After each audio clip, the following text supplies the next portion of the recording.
dari Tidok, sekarang saya bersama calon Presiden Republik Indonesia 2014. Selamat sore Bapak Joko Widodo. Bukan? Jangan salah sahabat JKT, memang meskipun tampaknya sederhana, tapi bintang tamu saya sore ini mainannya wah bahaya, ngeri gitu ya. Karena mainannya adalah startup yang bergerak di perpabrikan. Jadi Mas Sony Ya. ini adalah salah satu pemenang dari Indigo Incubator 2014 yang menjalankan run system. Ya. Selamat sore Mas Sore. Selamat datang di Jagongan. Jadi sekarang kita akan ngobrolin tentang startup yang dikerjakan oleh Mas Sony. Ini mainnya pabrik. Ya, kebetulan sampai sekarang kita memang spesialisasikan ke segmen Manufaktur ya. Oke, kalau kemarin kita sudah ngobrolin dropshipping bersama Warung Rakyat. Kita sudah ketemu juga dengan saling rekomendasi di satu portal dari Rekomain dan juga Mobile Health dari teman-teman Tidok. Nah, kalau sekarang mainnya manufacturing dari pabrik ke pabrik gitu. Apa yang dikerjakan Mas dari run system ini? Ya, sebenarnya apa yang kami kerjakan di run system maupun apa yang di handle sama run system itu bukan sesuatu yang sebenarnya sangat-sangat baru sebenarnya. Tapi memang pada saat proses kita implementasi memang ada kita kembangkan metodologi yang sedikit baru. Mungkin kalau misalnya rekan-rekan sudah pernah mendengar sistem ERP yang sudah umum yang silakannya itu harus kita import, misalnya SAP dari Jerman, misalnya, kemudian Suite dari IBM, kemudian Oracle ya dari Amerika, Microsoft Dynamics Asata juga dari Amerika. Itu salah satu pemain yang sudah established. Nah, yang dikerjakan oleh run system sendiri kurang lebih hampir sama dengan beberapa nama yang saya sebutkan tadi, di mana run system merupakan solusi untuk operasional setiap bisnis proses yang ada di manufacturing, khususnya manufacturing. Jadi pada saat dari proses supply chain operasional pabrik, mulai dari perencanaan proses produksi, kemudian pengadaan sampai distribusi ke konsumen. Jadi rantainya sih memang agak banyak dan memang sedikit berbeda dengan startup yang lain di proses inkubasi ini, di mana kalau rekan-rekan yang lain itu sebagian ada yang B2C ya, jadi segmen consumer, kita memang ke bisnis B2B. Ya, jadi kita juga agak sedikit berhati-hati pada saat kami mencari tim, karena paling tidak harus minimum 8 tahun experience di dunia manufacturing. Luar biasa, 8 tahun minimum, karena bukan apa-apa. Kalau misalnya rekan-rekan tahu, di Indonesia siklusnya itu kan 5 tahunan kalau di sisi bisnis, apalagi ya mungkin sedikit terpengaruh di kebijakan pemerintahan. Jadi saya sempat mengalami tahun 99 seperti apa, kemudian periode 2003 sampai 2005 seperti apa.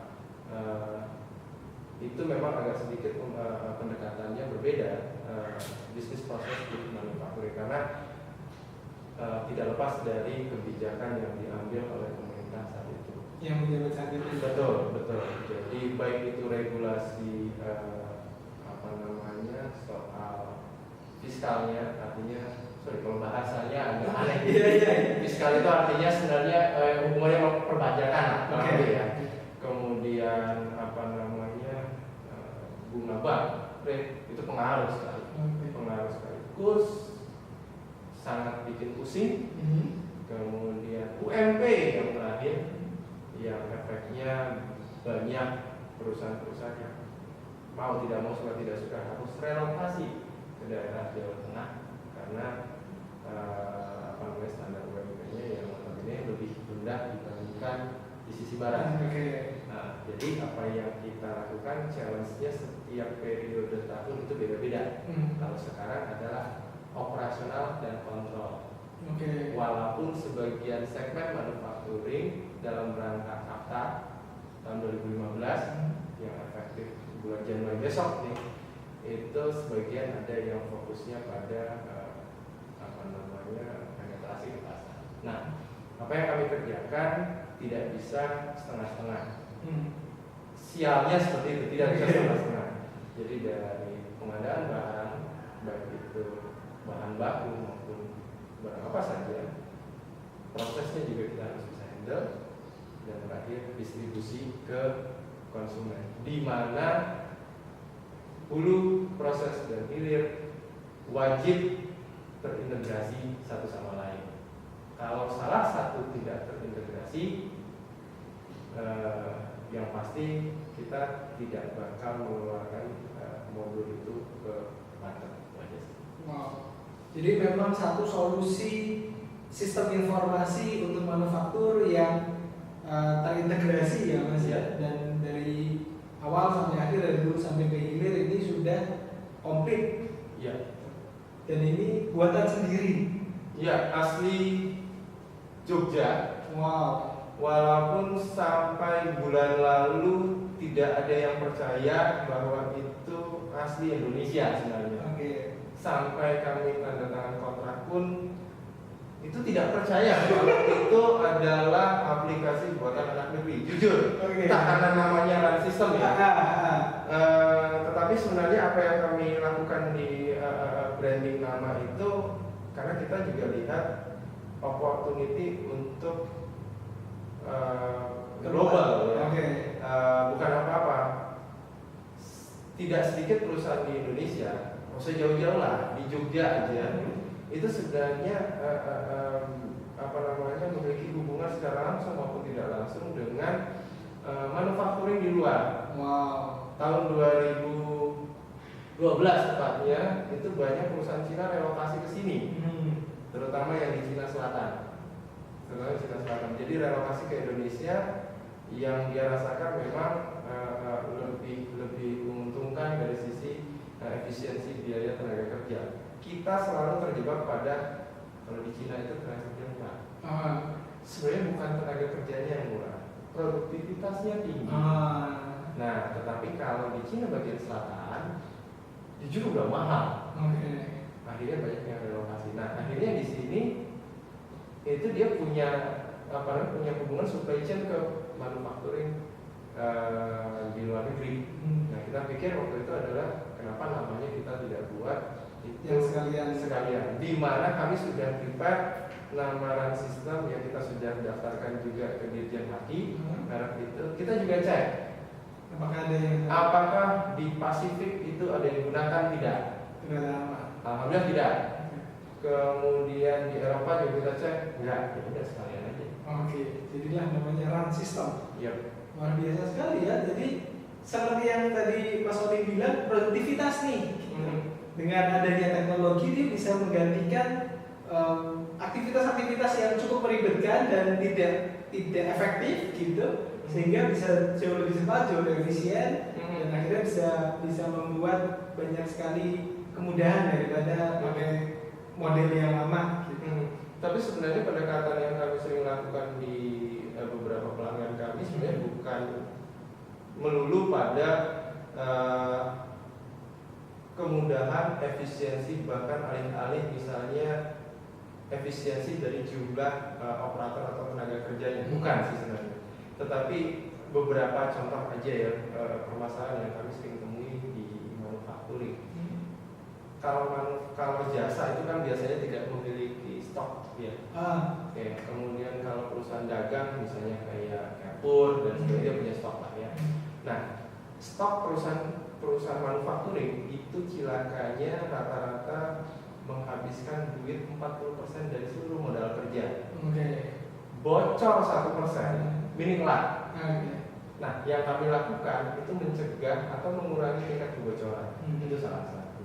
Terus yang kedua, double pencatatan. tahun 2013 trennya agak lucu di Indonesia karena APBN itu defisit. Ini sorry ya kalau saya bicara aneh gitu ya. Defisit akhirnya pajak itu dikejar. Nah, pada saat pajak itu dikejar, banyak perusahaan yang kemarin atau sebelumnya itu menyepelekan pencatatan laporan transaksi keuangan yang efeknya laporan pajaknya salah. Saya juga agak kaget di Jogja itu tidak sedikit saya bilang, bahkan bisa lebih dari 10 yang saya lihat langsung itu dia kena tagihan pajak di atas 3 miliar. Wow. So, kalau dia punya masalah 3 miliar, saya offering sebuah solusi hanya maksimum 1/3. Saya pikir logika sederhananya mau dong ya. Tetapi rupanya untuk mendapatkan solusi itu prosesnya tidak serta-merta hanya di sisi akuntansi, tetapi dari sisi hulu sampai di distribusi. Jadi yang kami lakukan pendekatannya atau approach yang kami lakukan di sisi problem itu ada 3 pendekatannya adalah yang pertama adalah mengurangi frekuensi permasalahan, mengurangi dampak permasalahan, kemudian yang ketiga menyiapkan solusi kalau misalnya atau impactnya itu tetap ada. Kalau kita mau nolkan permasalahan kita terlalu naif ya, bahwa itu tidak mungkin. Jadi kami jarang memberikan presentasi ke klien bahwa ini jumlah pegawainya akan lebih berkurang, prosesnya akan lebih cepat dan jarang. Jadi lebih cenderung ke apa yang memang menjadi problem, terutama main problem mereka. Kita berusaha sedikit mengambil problem mereka dengan aplikasi yang kita tawarkan. Dan itu sebenarnya bukan teknologi, bukan sistem yang baru sih sebenarnya. Cuman kalau harus mengambil sistem yang dari luar, itu pertama dari sisi harga, metodologi yang menurut kami agak sedikit high cost. Makanya akhirnya kami mengembangkan metodologi sendiri yang kita namakan PURAN. Jadi itu optimized plan. Jadi metodologi yang kita kembangkan sesuai dengan culture. Betul, apalagi dengan tadi pengalaman bertahun-tahun dan situasi di luar sana yang harus disesuaikan kembali ya. Akhirnya tidak bisa tidak bisa sembarangan nih karena ada hal-hal yang mungkin terjadi dan bisa diantisipasi.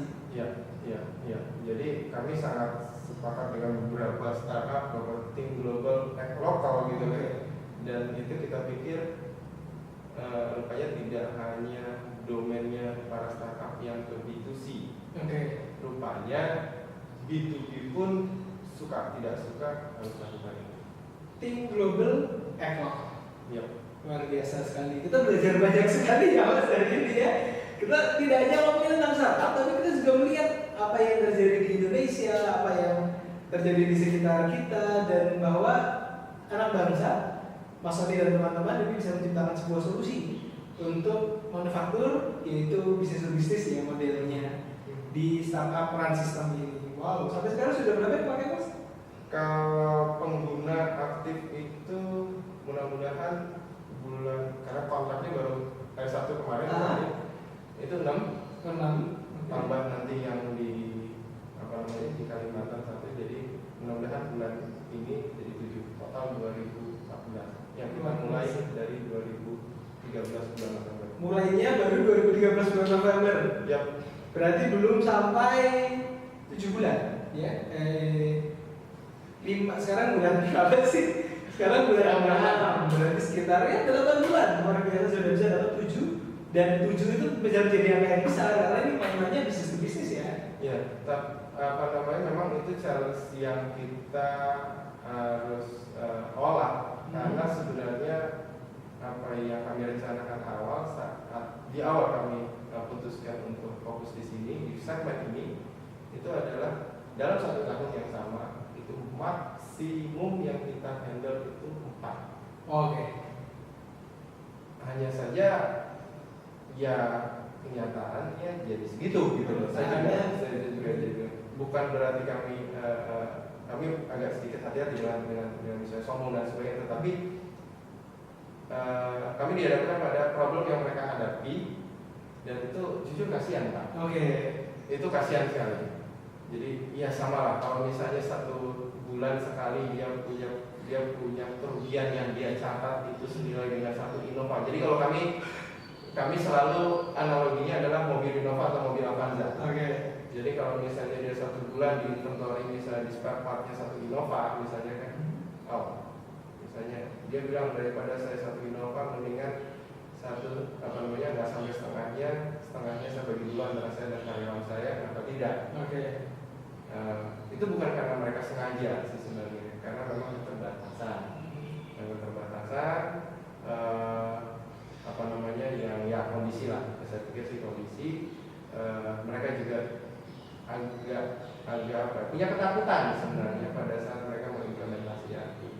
Yang akhirnya pendekatan kami mulai dari bulan Maret kalau tidak salah, kita ada beberapa konsumen yang kita akhirnya berangkat dari dulu. Oke. Dia rasakan manfaatnya. Enggak jadi pakai nggak apa-apa. Tapi beda. Saya mau sampaikan bahwa sedikit perbedaan pada saat aplikasi ERP dan non ERP pada saat itu digunakan. Kalau aplikasi yang mass product itu install selesai pulang. Oke. Kita nggak bisa.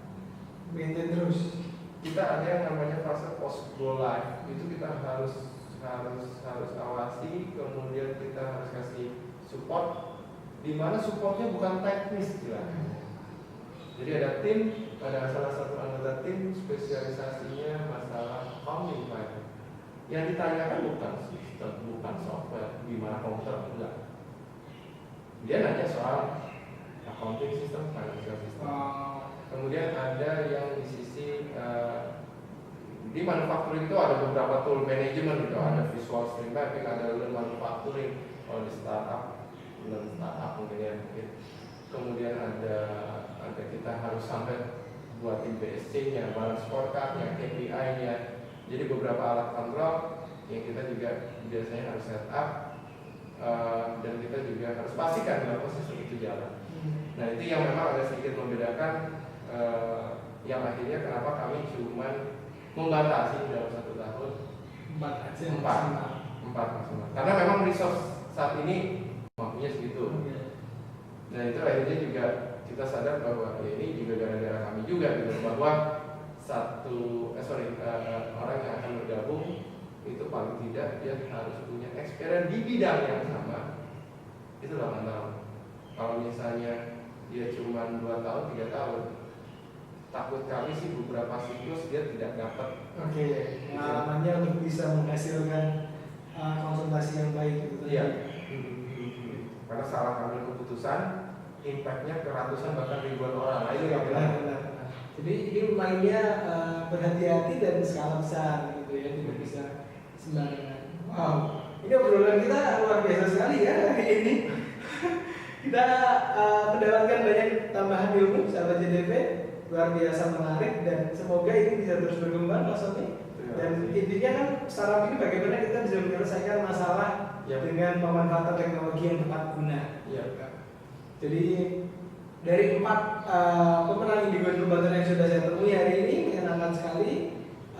Saya temui beberapa minggu ini dan akhirnya bisa menyenangkan sekali kalau kita melihat banyak sekali anak bangsa yang mulai menciptakan sebuah produk untuk masyarakat Indonesia pada umumnya dan bisa sangat bermanfaat bagi sebagian orang dan lebih banyak lagi orang dari aplikasi tersebut. Ada pesan-pesan khusus Mas Andi untuk para pegiat startup di luar sana yang juga ikut menonton video ini mungkin? Kalau pesan secara generik tidak ada. Jadi bahwa proses yang kami lakukan sampai sekarang itu tidak bisa dikatakan rumus atau jalur pasti ya. Oke. Yang kami pengen tekankan itu artinya apa yang kami lakukan tadi sebelumnya sudah saya sampaikan, mungkin ya akan teman-teman baca atau lihat di luar sana. Jadi karena itu ada referensi. Anda harus berpikir global. bertindaknya harus lokal. Bahkan quote terakhir saya sih, terkadang persiapan terbaik adalah tanpa persiapan apa-apa. Jadi boleh kita berpikir secara sistematis, tapi benar tidaknya itu setelah kita bertindak.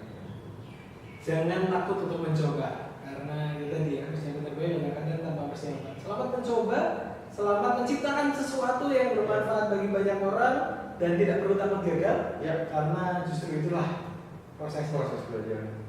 Baik, terima kasih banyak Pak Sony inspirasinya, pengetahuannya, kita jadi bisa belajar banyak sahabat JDV. Kita akan ketemu lagi minggu depan dengan narasumber yang tidak kalah inspiratif. Jangan lupa subscribe channel YouTube Telkom JDV, youtube.com/telkomjdv, Twitter kita telkom_JDV, Facebook Jogja Digital Valley, website kita juga di jogjadigitalvalley.com.